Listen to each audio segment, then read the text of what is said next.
Silence was the only weapon Duchess Cecily possessed against a husband who looked through her as if she were made of glass. For 3 years, Duke Stephen of Ashford had treated their marriage as nothing more than a contractual obligation, leaving her to wither in the draughty halls of his country estate while he pursued power in Parliament. He believed her to be dull, mute, and undesirable. He was wrong.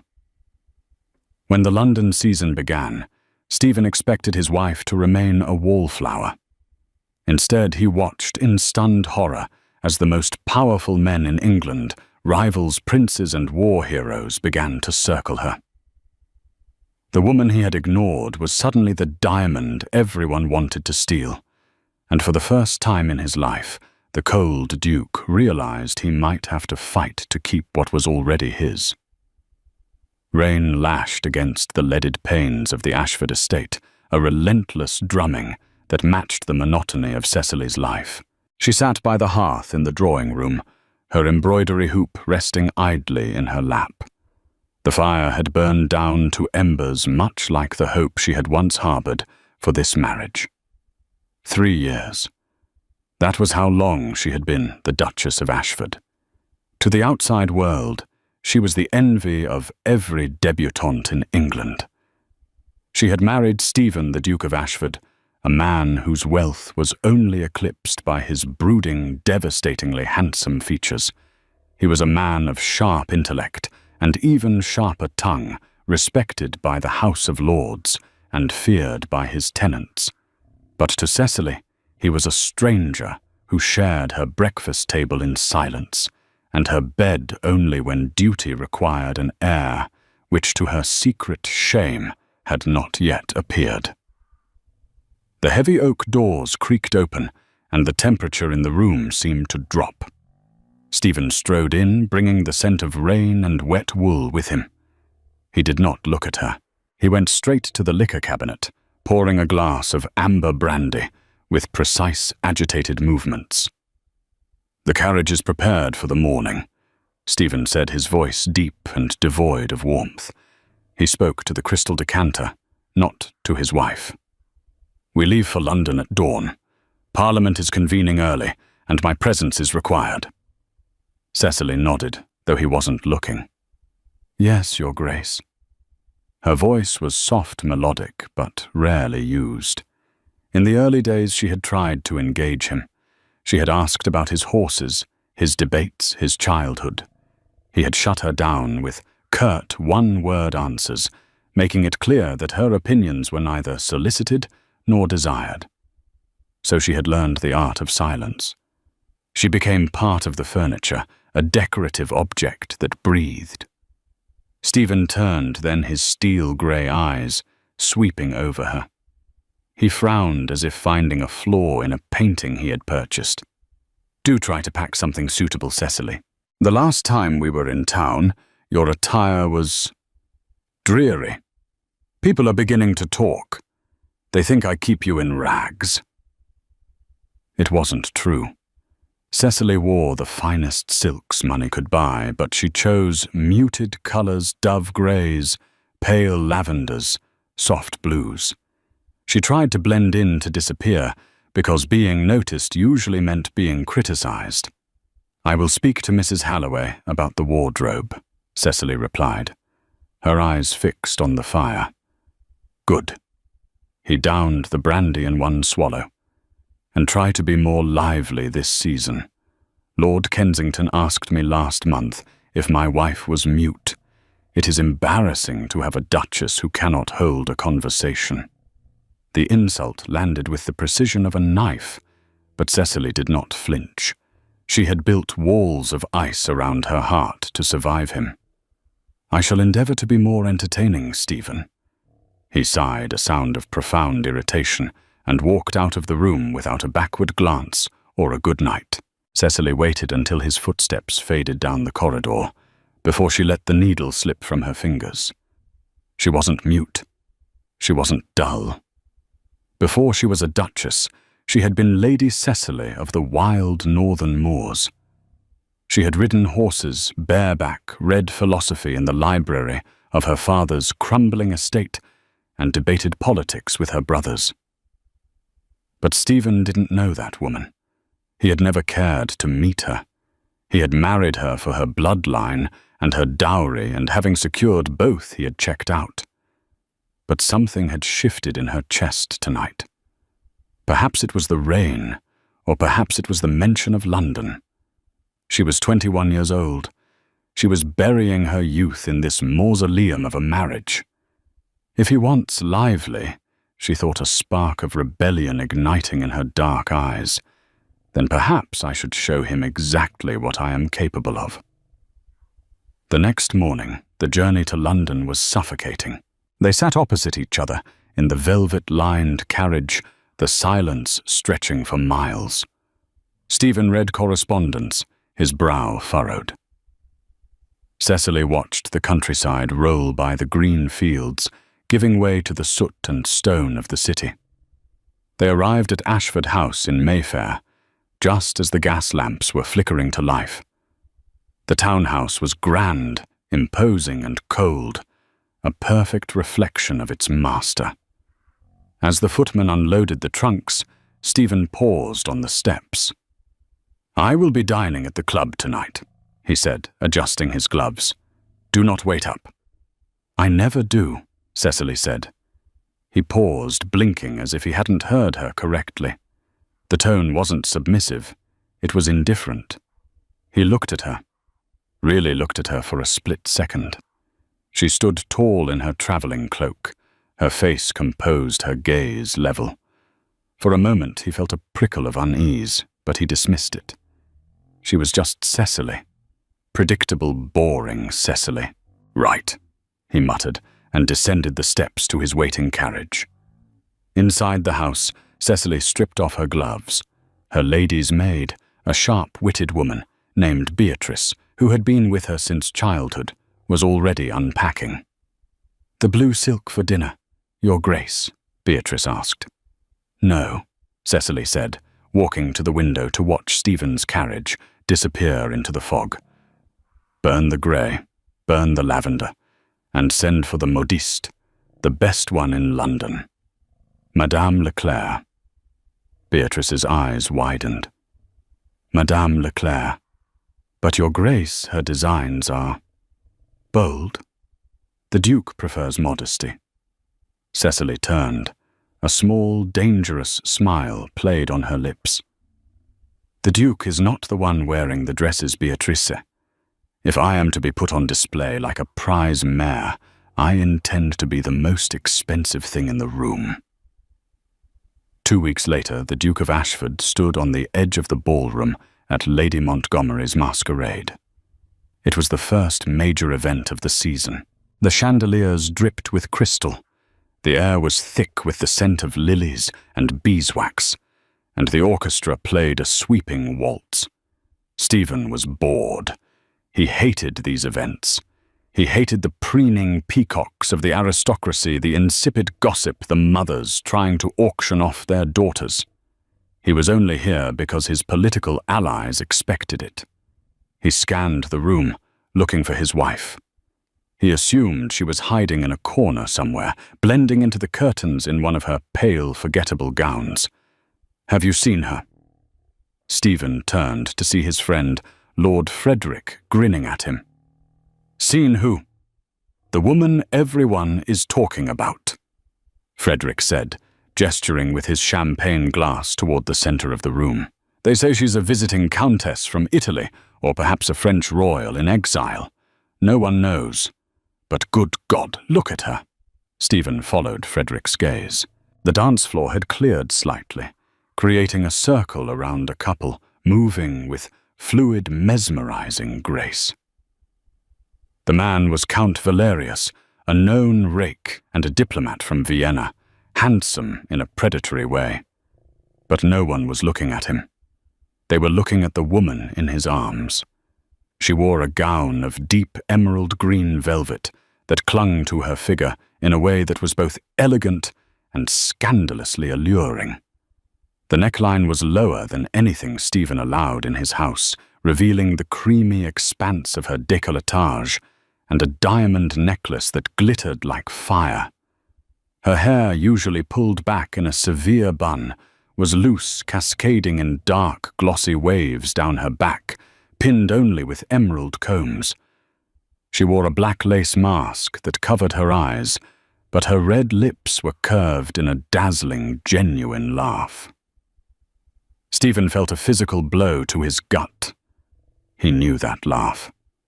He hadn't heard it in 3 years, but he knew it. That, Stephen said, his voice dropping to a gravelly whisper, is not a French royal. Frederick squinted. Who is it then?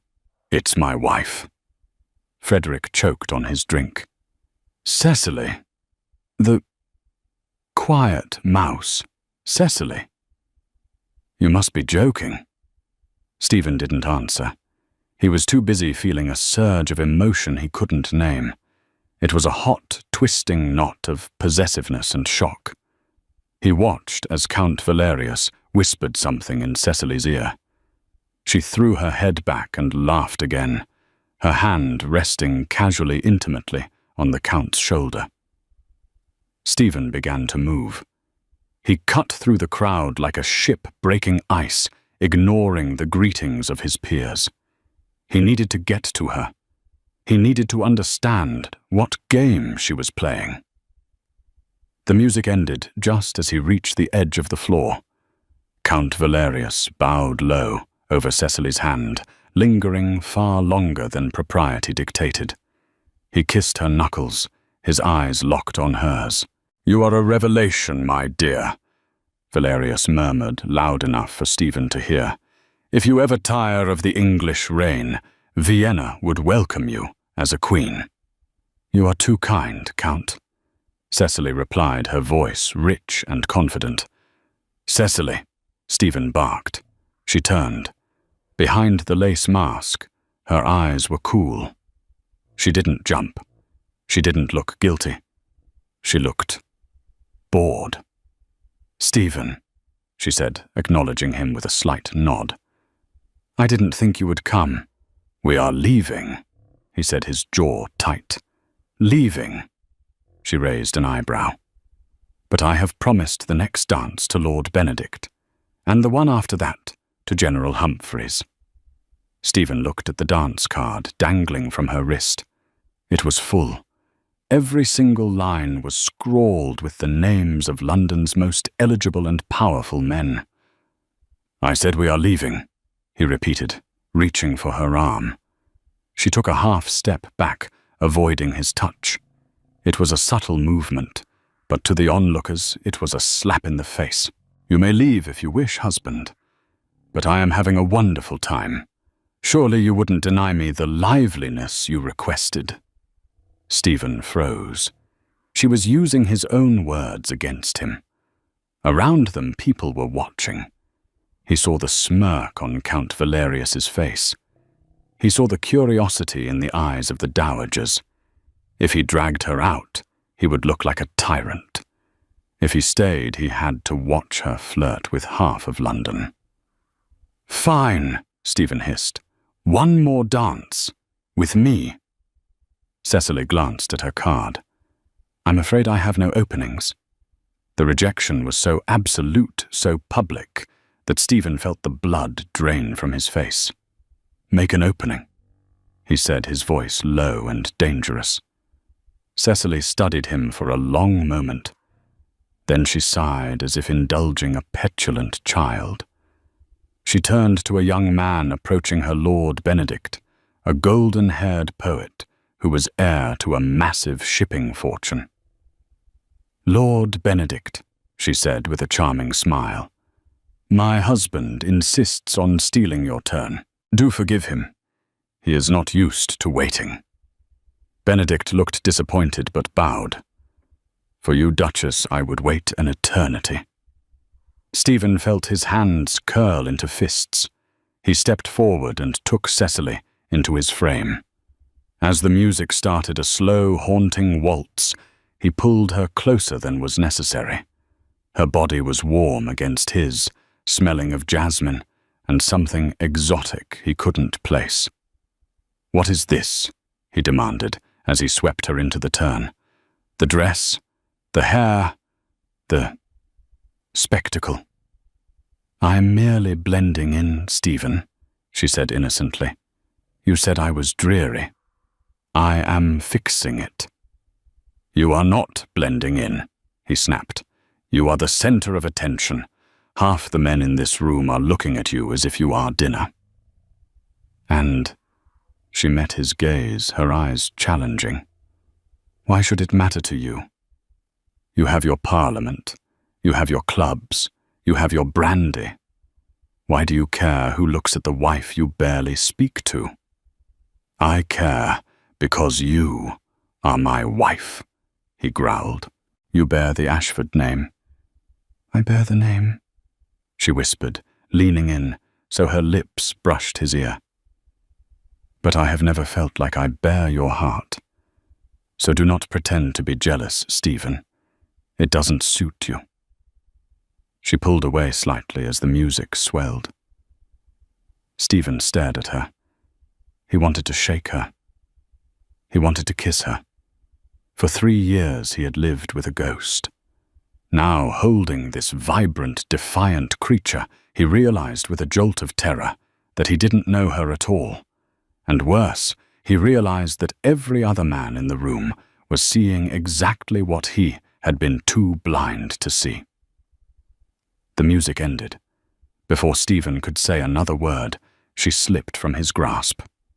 "Thank you for the dance, Your Grace," she said formally. Then she turned and walked away straight toward Count Valerius, who was waiting with 2 glasses of champagne and a predatory smile. Stephen stood alone in the middle of the ballroom, the taste of ashes in his mouth. The hunt had begun. But for the first time, the Duke of Ashford was not the hunter. He was the prey, and he was in danger of losing everything. The morning sun over Hyde Park was pale and watery, casting long shadows across the dew-soaked grass of Rotten Row. It was the fashionable hour for riding a time when deals were struck on horseback and reputations were made or ruined by the cut of a riding habit. Stephen rode Titan, his massive bay hunter, with a scowl etched onto his face. He had slept poorly. The image of Cecily dancing with Count Valerius had burned behind his eyelids all night. He had expected to find her sleeping in this morning, exhausted from her social triumph. Instead, the butler informed him that Her Grace had left for the stables at dawn. He spotted her near the Serpentine Lake, and his breath hitched.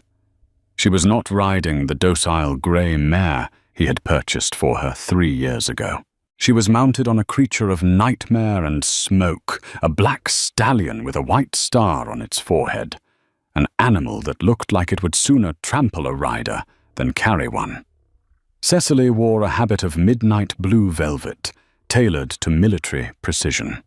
A top hat with a veil sat atop her head, and her posture was impeccable spine, steel-straight hands, low and steady on the reins. She wasn't just riding. She was commanding the beast beneath her with a terrifying ease. Flanking her were 2 men. On her left, Lord Benedict, the shipping heir. On her right, inevitably, Count Valerius. Stephen spurred Titan forward, the mud flying beneath hooves. As he approached, he heard laughter. "I tell you, Duchess," Valerius was saying, his eyes admiring the way she handled the stallion. "That horse is too spirited for a lady. You should let me take him off your hands. I have a gentle gelding that would suit you better." "Spirited is exactly how I like them, Count," Cecily replied, her voice carrying over the wind. "I have spent too many years on gentle geldings. I find I have a taste for danger now." "Stephen," Lord Benedict called out, spotting the Duke. "Join us. Her Grace was just challenging us to a race to the bridge." Stephen pulled Titan to a halt, his horse dancing sideways, sensing the Duke's tension. "A race in the park, it is hardly proper." "Oh, propriety," Cecily said, turning the black stallion to face him. The horse chomped at the bit, tossing its head, but she soothed it with a single stroke of her gloved hand. "You worry too much about propriety, husband. It makes you frown. You'll get wrinkles." The casual disrespect stunned the group into silence. Stephen's jaw tightened. "Get down, Cecily. That animal is dangerous. Where did you even get it?" "I bought him," she said simply. "With my own money. His name is Obsidian, and I am not getting down. We are racing."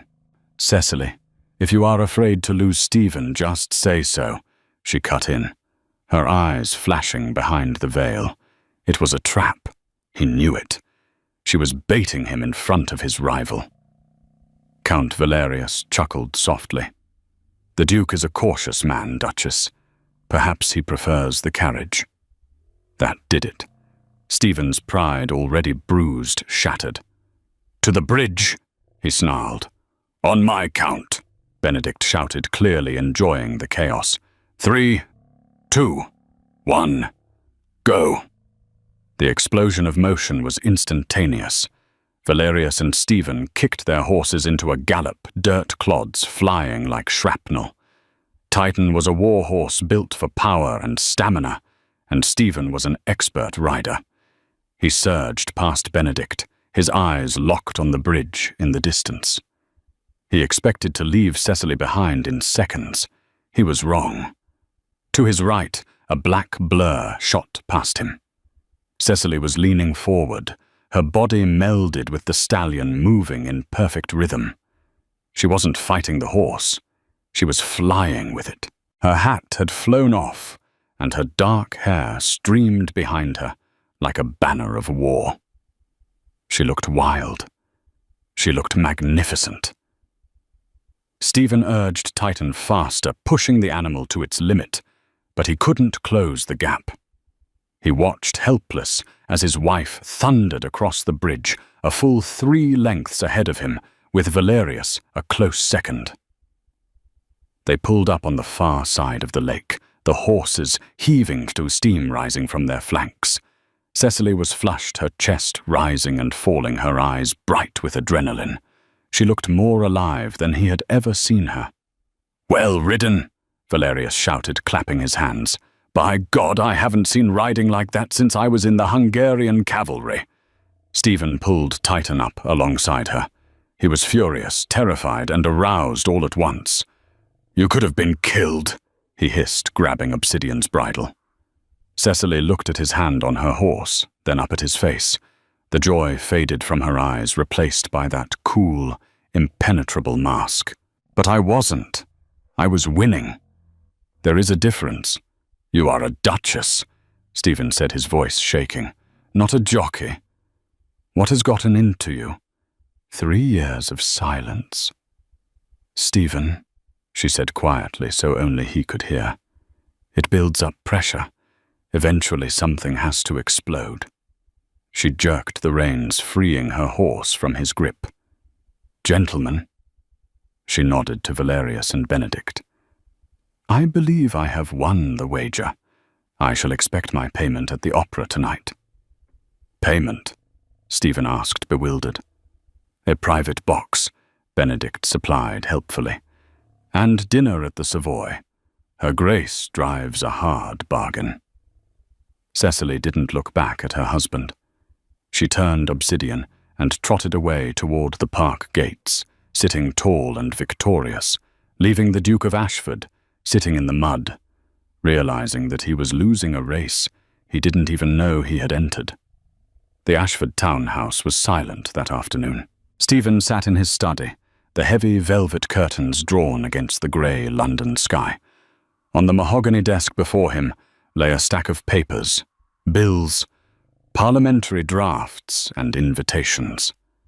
But his attention was focused on a small, leather-bound book he had found tucked into the back of the library shelves. He hadn't meant to snoop. He was looking for a reference book on maritime law when he knocked a false panel loose behind a row of encyclopedias. Inside was this ledger. He opened it, expecting to find perhaps a diary of a lonely wife, pages filled with tears and complaints. He was prepared to feel guilty. He was not prepared for what he found. It was a financial ledger, and it was brilliant. Stephen ran his finger down the columns of ink. Dates, investments, returns. The handwriting was Cecily's elegant, sharp loops. October 1823. Investment in the East India Tea Company. Yield 200%. January 1824. Purchase of shares in the Liverpool Docks. March 1825. Acquisition of the Millwood Textile Factory. Manchester. Stephen felt a cold sweat break out on his neck. The numbers were staggering. When he had married her, she had brought a respectable dowry, which he had largely ignored, leaving it in a trust. He assumed she spent her allowance on ribbons and charity. According to this book, his wife was one of the shrewdest investors in London. She had taken her initial pin money and turned it into a fortune that rivaled his own liquid assets. "Who are you?" he whispered to the empty room. He turned the page. The entries stopped a month ago. On the final page there was a list, not of numbers, but of properties. 1. Villa in Tuscany, purchased via Count Valerius. 2. Townhouse in Paris. 3. Cottage in the Scottish Highlands, and at the bottom a single line written in heavy ink. Departure date, August 1st. That was 3 weeks away. The door to the study opened. Stephen snapped the book shut, but not fast enough. Cecily stood in the doorway, still in her riding habit, though she had freshened up. She froze when she saw the ledger under his hand. The air left the room. "That is private," she said, her voice devoid of the earlier warmth she had shown the other men. "Private." Stephen stood up his chair, scraping loudly against the floor. "You are my wife. There is no private. There has been nothing but private between us for 3 years," she shot back, walking into the room and closing the door. "You have your life, I have mine. Give me the book." "You're leaving," he said. It wasn't a question. It was an accusation. Cecily stopped. She didn't deny it. She didn't crumble. "Yes." "Why?" The word ripped out of him raw and painful. "I give you everything. You are a duchess. You have status, wealth, a home." "I have a house," she corrected. "I do not have a home. And I do not have a husband. I have a roommate who occasionally critiques my wardrobe." She walked to the window, looking out at the street. "Do you know what I did on our first anniversary? Stephen, I cooked. I bribed the chef to let me make your favorite meal. I waited in the dining room for 4 hours. You never came home. You stayed at the club playing cards." Stephen flinched. He remembered that night. He had forgotten the date entirely. "On our second anniversary," she continued, her voice steady, "I bought you a first edition of Plato. I left it on your pillow. You used it to prop open a window in the hallway because it was drafty. You never even opened the cover." "I didn't know," he stammered. "Exactly." She turned to face him, her eyes dry and burning. "You didn't know. You didn't care to know. I was an asset to you, a womb to give you an heir. But since I failed at that, I became furniture." "You didn't fail," he said, stepping around the desk. We just stopped trying." "You stopped touching me," she said bluntly, "and I stopped waiting for you to want me. So I built a life, Stephen. I educated myself on the market. I made friends, real friends, who listen when I speak. Count Valerius helped me secure the property in Tuscany. I am leaving. I will live my own life under my own name, and I will be happy." "Valerius," Stephen spat the name like a curse. Is he your lover? Not yet, Cecily said. The words hung in the air, sharp as a guillotine blade. Stephen felt a red haze of rage and panic. He crossed the room in 2 strides and grabbed her shoulders. You will not go to him. You have no right to forbid me. I am your husband. Then act like one, she screamed, pushing him back. It was the first time he had ever heard her raise her voice. Her chest was heaving. Fight for me, Stephen. Or let me go. But do not stand there and claim ownership over a woman you haven't looked at in 1,000 days. Stephen stared at her. He saw the fire in her, the intelligence, the hurt. He saw the woman who had raced a stallion across Hyde Park and beaten 2 men. He saw the woman who had built a fortune in secret. She was magnificent. She was terrifying. And she was already half gone. August 1st, he said hoarsely. Yes. Give me until then, he said. Cecily looked at him surprised. What? Give me 3 weeks, Stephen said, his voice dropping, desperate. If by August 1st you still want to leave, I will let you go. I will grant you a separation, and you can keep your title and your money. I won't stop you. And what happens in these 3 weeks? She asked suspiciously. I try, he said. I try to be the husband you deserved. I try to win you back. Cecily studied his face, looking for the lie. She saw the lines of exhaustion around his eyes, the desperation in his grip on the desk. She hesitated. Part of her wanted to laugh in his face and leave tonight. But another part, the part that had once loved him enough to cook him dinner and buy him books, wavered. 3 weeks, she whispered. But be warned, Stephen. Count Valerius has asked me to run away with him to Vienna. He offers me passion. Lord Benedict offers me adoration. You are starting from a deficit. I know, Stephen said, straightening up. The cold Duke was gone. In his place was a man preparing for the most difficult campaign of his life. But I have one advantage they do not. And what is that? He stepped closer, invading her space, his eyes dark and intense. He reached out and tucked a loose strand of hair behind her ear, his fingers lingering on her jaw. The touch sent a shock wave through her that she couldn't hide. I am the one you said vows to, he murmured, and I play to win. He turned and walked out of the study, leaving Cecily standing alone in the dim light, her heart hammering against her ribs like a trapped bird. The game had changed. The silent Duchess was gone. The cold Duke was melting. And war had just been declared in the House of Ashford. The following week, London society witnessed something unprecedented. The Duke of Ashford, a man known for his icy demeanour and obsessive dedication to politics, was absent from Parliament. Instead, he was seen everywhere his wife was.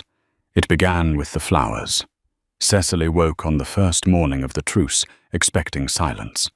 Instead, she found the entire conservatory of the townhouse filled with white roses. Not just a bouquet, but hundreds of them, their scent thick and sweet in the humid air. There was no card. There didn't need to be. When she went down to breakfast, Stephen was there. He wasn't reading the paper. He was waiting. Good morning, he said, rising as she entered. He pulled out her chair himself, a task usually left to the footman. Roses, Stephen? Cecily asked, unfolding her napkin. It is a bit cliché, isn't it? They are not just roses, he corrected, pouring her tea. They are Alba Maxima, the Jacobite rose. You told me once 3 years ago on our honeymoon that you admired their resilience because they bloom even in the harshest winters. I had them brought from the royal nurseries. Cecily paused, her teacup halfway to her lips. She looked at him, searching for a trick. She had said that. Passing a garden in York, a throwaway comment made to a man she thought wasn't listening. "You remember that?" she asked softly. "I remember," he said, his eyes intense. "I just didn't realize until now that I should have been writing it down." That evening was the opera. Lord Benedict had secured a box, intending to parade Cecily as his guest. But when Cecily arrived at the theatre, resplendent in a gown of sapphire silk that exposed the elegant slope of her shoulders, Stephen was at her side. He didn't bar Benedict from the box. Instead, he outplayed him. When Benedict tried to offer Cecily a glass of warm champagne, Stephen produced a chilled bottle of a rare vintage he had brought himself. When Benedict tried to explain the plot of The Marriage of Figaro, Stephen leaned in and whispered a witty, scathing critique of the tenor's performance that made Cecily laugh out loud, a genuine, throaty sound that drew eyes from the pit below. But the true test came during the intermission. They were promenading in the grand foyer, a sea of diamonds and velvet. Count Valerius appeared looking dashing in a white military tunic. He ignored Stephen entirely and bowed to Cecily.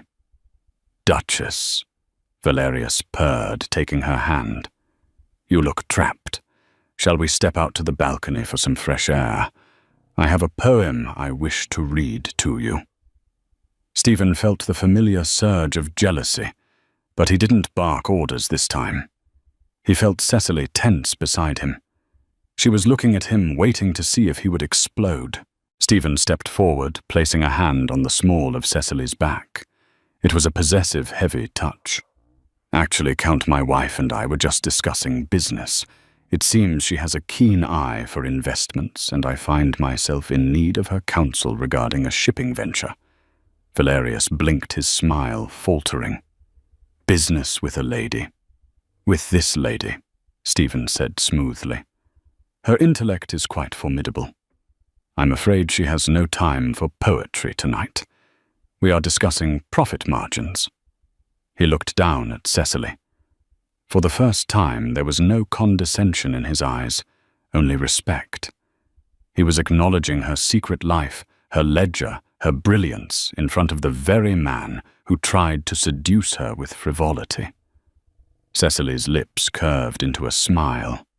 She turned to Valerius. "My husband is correct, Count. We are discussing the East India yields. It is terribly complex. Perhaps another time." She took Stephen's arm, and they walked away, leaving Valerius fuming by a marble pillar. As they returned to the box, Cecily leaned into Stephen. "That was unexpected." "I told you," Stephen murmured, the heat of his body radiating through his coat. "I play to win, and I am realizing that winning you requires more than just a title. It requires acknowledging that you are the smartest person in the room." Cecily looked at him, really looked at him. The ice around her heart was cracking, melting under the heat of his sudden intense focus. But fear still lingered. Was this just a game to him? A challenge to be won before he returned to his cold indifference? "2 weeks left, Stephen," she reminded him. "Then I have 2 weeks to make you fall in love with me," he said, lifting her gloved hand to his lips. "God help me, Cecily. I am already halfway there." The truce held for 10 days. In that time, Stephen and Cecily became the scandal and the darling of London. They rode together in the park. They argued philosophy in the library until 2 a.m., and they dined at the finest tables. The silent Duchess was silent no more. She was vibrant, witty, and glowing. And the cold Duke was burning with a visible passion. But Count Valerius was not a man who accepted defeat. He had investigated the Duke and Duchess. He knew about the separate bedrooms. He knew about the ledger having helped Cecily with her initial foreign investments. And he knew that while Cecily was charmed by Stephen's new efforts, she was still fragile. The blow came at the Duchess of Richmond's ball, the highlight of the late season. The ballroom was a kaleidoscope of colour. Stephen was dancing with Cecily, a waltz that felt more like foreplay than a dance. His hand was firm on her waist, his eyes locked on hers. "I have a surprise for you tomorrow," Stephen whispered. "I have arranged for us to travel to the coast. Just us. No servants, no politics." Cecily's heart skipped. "That sounds wonderful." The music ended, and Stephen bowed. "I will fetch us some punch. Do not move." He stepped away into the crowd. The moment he was gone, a footman appeared at Cecily's elbow. "Your Grace," the man said, holding out a folded note. "A message, urgent, from your investment broker." Cecily frowned. She took the note. It was scrawled in a frantic hand. "Duchess, the Tuscany deal has collapsed. Fraud suspected. Your presence is required immediately in the library." Panic spiked in her chest. That deal represented half her independent fortune, the money she needed if she ever left Stephen. She glanced around for her husband, but the crowd had swallowed him. She couldn't wait. She hurried out of the ballroom, down the long tapestry-lined corridor, toward the library. The house was vast, and this wing was quiet. She pushed open the heavy oak doors. The library was dim-lit only by a dying fire. "Mr. Henderson," she called out, looking for her broker. "Not quite," a voice answered from the shadows. The door clicked shut behind her, and the lock turned. Cecily spun around. Count Valerius stood there, leaning against the door frame, twirling the key on his finger. He wasn't smiling. He looked dangerous. "What is this?" Cecily demanded, her voice steady, despite the fear rising in her throat. "Where is the broker?" "There is no broker," Valerius said, walking slowly toward her.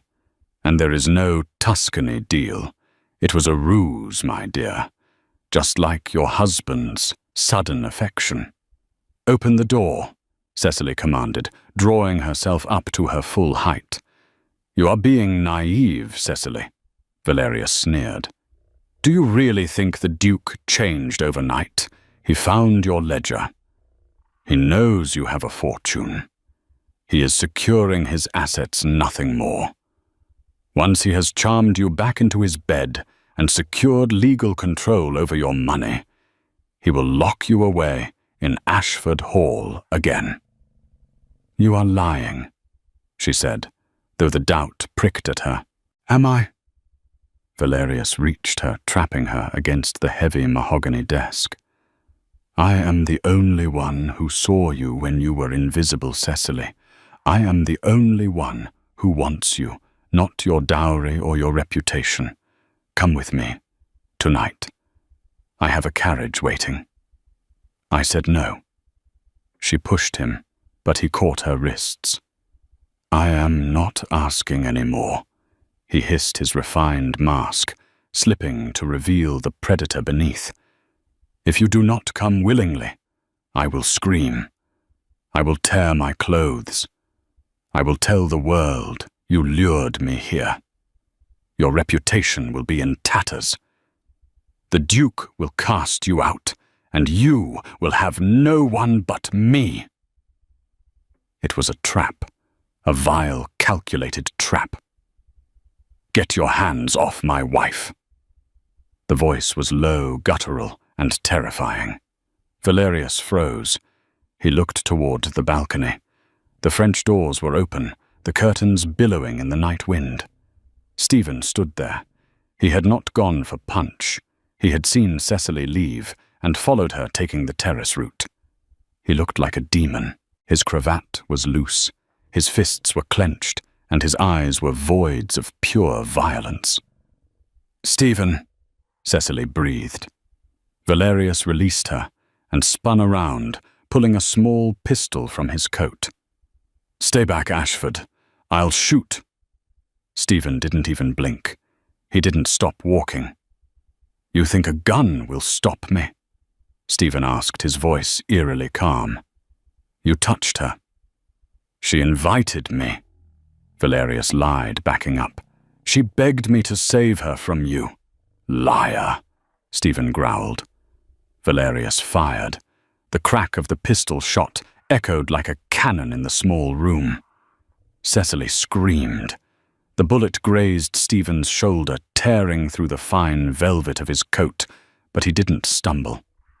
The pain seemed to only fuel his rage. He closed the distance in a second, knocking the gun from Valerius's hand with a brutal swipe. Stephen didn't duel like a gentleman. He fought like a man protecting his life. He drove a fist into Valerius's jaw, sending the Count crashing into a bookshelf. Books tumbled down around them. Valerius scrambled to get up, but Stephen was on him, dragging him up by his collar and slamming him against the wall. "I should kill you," Stephen snarled, his forearm pressing against Valerius's windpipe. "Give me one reason why I shouldn't snap your neck right here." "The scandal." Valerius choked out, blood trickling from his lip. "Kill me, and she is ruined. Everyone will ask why." Stephen's grip tightened. He wanted to do it. The urge to extinguish this man was overwhelming. But he looked at Cecily. She was standing by the desk, pale and shaking her hands pressed to her mouth. She wasn't looking at Valerius. She was looking at Stephen with wide, terrified eyes. If he killed Valerius, the investigation would drag Cecily's name through the mud. She would be the Helen of Troy who caused a murder. She would never be free of the gossip. Stephen released Valerius with a shove of disgust.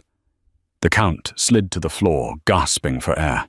"Get out of England," Stephen said, his voice shaking with restrained fury. "If you are in London by sunrise, I will hunt you down. And next time, I won't care about the scandal." Valerius didn't wait. He scrambled to his feet, casting one last hateful look at Cecily, and fled through the terrace doors, disappearing into the night. Silence descended on the library. Stephen stood, panting, clutching his bleeding shoulder. He wouldn't look at Cecily. He felt ashamed that she had seen such violence. He felt he had failed to protect her from being trapped in the first place. "Stephen," she whispered. "I'm sorry," he rasped, turning away. "I'm sorry you had to see that. I should have known he was dangerous.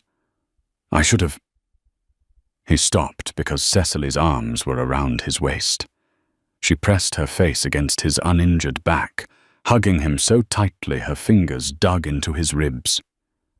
"You came for me," she sobbed into his coat. "You didn't ask if it was true. You didn't doubt me. You just came." Stephen turned in her arms, wincing slightly, as the movement pulled at his wound.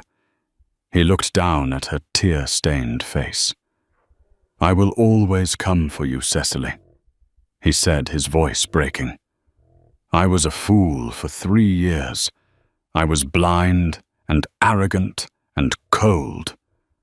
But I have never been more certain of anything in my life than I am right now.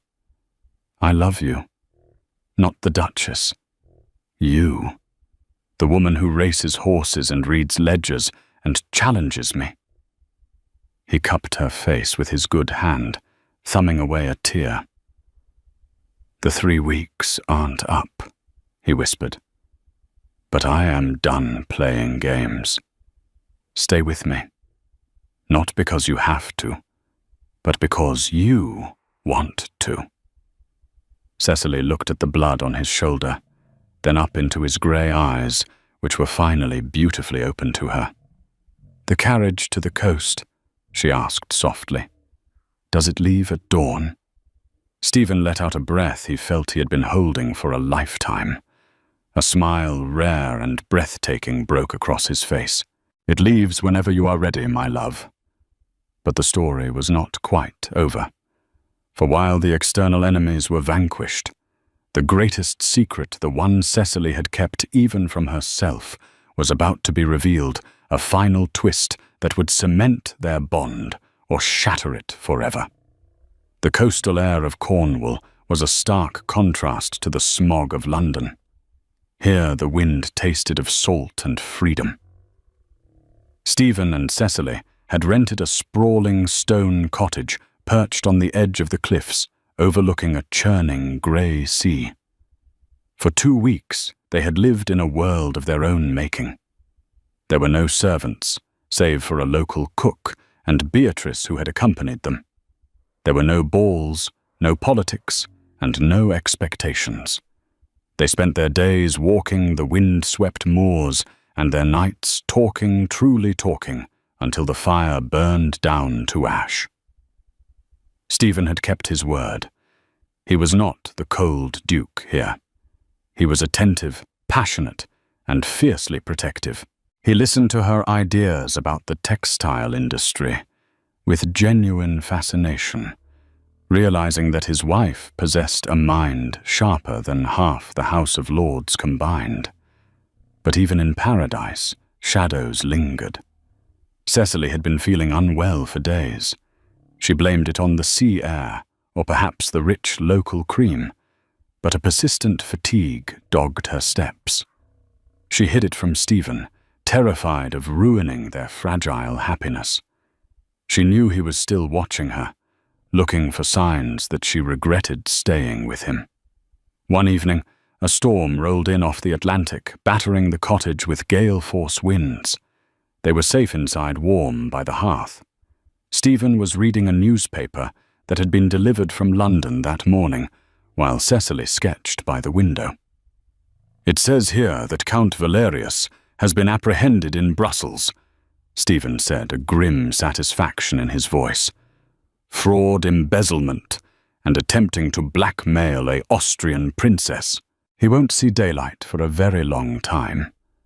Cecily lowered her charcoal. "He was a desperate man. I suppose I should pity him." "Do not waste your pity," Stephen said, setting the paper down. "He tried to destroy you." He stood and walked over to her, looking down at the sketch she was working on. It wasn't a landscape. It was a drawing of a child, a small, faceless figure playing in a garden. Stephen went still. The silence in the room grew heavy, but not with the coldness of before. This was a silence filled with unsaid sorrow. "Cecily," he said gently, "you never talk about it. The lack of an heir." Cecily stiffened. She closed the sketchbook. "There is nothing to talk about. Some trees bear fruit, Stephen. Others do not. I have accepted my defect." "It is not a defect," he said fiercely, kneeling beside her chair. "Do not ever use that word. If we have no children, then the title ends with me, and I do not care. I have you. That is enough. The Ashford line can burn for all I care, as long as I have you." Cecily looked at him, tears welling in her eyes. "You say that now, but in 10 years, when you are old and have no son to carry your name, you will resent me again." "Never," he vowed, taking her hands. But before she could reply, the room spun. The heat of the fire suddenly felt oppressive. A wave of nausea crashed over her, so violent that she gasped. "Cecily!" Stephen's voice sounded far away. She tried to stand, but her legs gave way. The world tilted into darkness. When Cecily woke, the storm was still raging outside, but the bedroom was quiet. She was tucked into the heavy down quilt. A candle burned on the bedside table, casting long shadows. Stephen was sitting in a chair next to the bed, his head in his hands. He looked wrecked. His shirt was unbuttoned at the collar, his hair wild as if he had been running his hands through it for hours. Standing at the foot of the bed was a stranger, an elderly man with spectacles and a weathered leather bag. The village doctor. "Stephen," Cecily croaked. Stephen's head snapped up. The relief that washed over his face was so profound it broke her heart. He was at her side in an instant, gripping her hand. "You're awake. Thank God. I thought I had lost you." "What happened?" she whispered. Did Valerius poison me?" Stephen shook his head, a strange, watery smile forming on his lips. He looked at the doctor. "Her Grace has not been poisoned," the doctor said in a thick Cornish accent, wiping his spectacles. "Though she is suffering from exhaustion and needs to eat more red meat, but the fainting spells are quite normal given her condition." "Condition?" Cecily frowned. "I'm not ill. I am merely tired." "You are not ill, my dear," Stephen said, his voice trembling. He lifted her hand and pressed a kiss to her palm. "You are with child." Cecily stared at him. Then she stared at the doctor. "That is impossible." "I assure you, Your Grace," the doctor chuckled, "I have delivered 3,000 babies in this county. I know the signs. You are at least 3 months along. The heart is strong." "But," Cecily stammered, looking back at Stephen, "the doctors in London, 3 years ago, they said I was hostile. They said I would never—" "They were wrong," Stephen said firmly. "Or perhaps they just didn't understand that a rose cannot bloom in a block of ice. We were unhappy, Cecily, both of us. Stress does terrible things to the body." He sat on the edge of the bed, his grey eyes shining with unshed tears. "You kept a secret from yourself, my love. While you were busy racing horses and outsmarting investors, your body was creating a miracle." Cecily placed a hand on her stomach. She felt nothing but the warmth of the quilt. Yet suddenly the world shifted on its axis. The emptiness she had carried for 3 years, the deep, silent shame, evaporated. "A baby," she whispered. "An heir," Stephen corrected, then shook his head. "No, not an heir. A child. Ours." He reached into his pocket and pulled out a piece of paper. It was folded and worn. "I found this in your sketchbook while you were sleeping," he said. Cecily froze. It wasn't the drawing. It was a letter she had written to him a year ago but never delivered. A letter asking for a divorce. "I read it," Stephen said softly. "You wrote that you would rather be a pauper and free than a duchess in a gilded cage. You wrote that my silence was louder than any scream." "I meant it," she said, her voice shaking. "At the time." "I know," Stephen said. He took the letter and held it to the candle flame.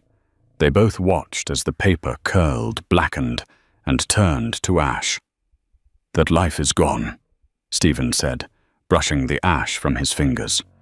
"The silent Duchess is gone. The cold Duke is dead. There is only us, and soon one more." Cecily leaned back against the pillows, tears streaming down her face, not of sorrow, but of overwhelming, terrifying joy. She looked at her husband, really seeing him for the first time, not as a master or an enemy, but as a partner. "You realize," she said, a small, mischievous smile touching her lips, "that if it is a girl, she will likely be just as unmanageable as her mother. She will want to race horses and trade stocks." Stephen laughed, a full, rich sound that filled the room and chased away the shadows of the storm. He leaned down and kissed her a kiss of promise and infinite devotion. "I'm counting on it," he murmured against her lips. "I wouldn't have it any other way." Outside, the storm broke, and the first rays of the morning sun pierced the clouds illuminating the cliffs of Cornwall. Inside the cottage, the silence was finally broken, not by words, but by the steady rhythmic beating of two hearts and the quiet promise of a third. So the Duchess, who was once invisible, became the most talked-about woman in England, not for her scandals, but for her strength. Stephen and Cecily didn't just repair their marriage. They reinvented it. They returned to London not as two strangers sharing a house, but as a formidable team. Cecily continued to manage her investments with Stephen, often seeking her advice on parliamentary budgets, much to the shock of his peers. They welcomed a son, and 2 years later, a daughter, who, true to Cecily's prediction, preferred toy soldiers to dolls. The ledger that had once been a symbol of Cecily's escape plan became a family heirloom, a reminder that a woman's worth is never defined by her husband's attention, but by her own capability. The cold Duke learned that the greatest power a man can have is not commanding a room, but cherishing the woman who stands beside him. In the end, silence wasn't their enemy. It was just the quiet before the most beautiful melody of their lives began. If you loved this story of second chances, secret fortunes, and the power of a woman who knows her worth, please give this video a big thumbs up. Don't forget to share it with a friend who needs a little romance today, and hit that subscribe button so you never miss a new story. I'll see you in the next video.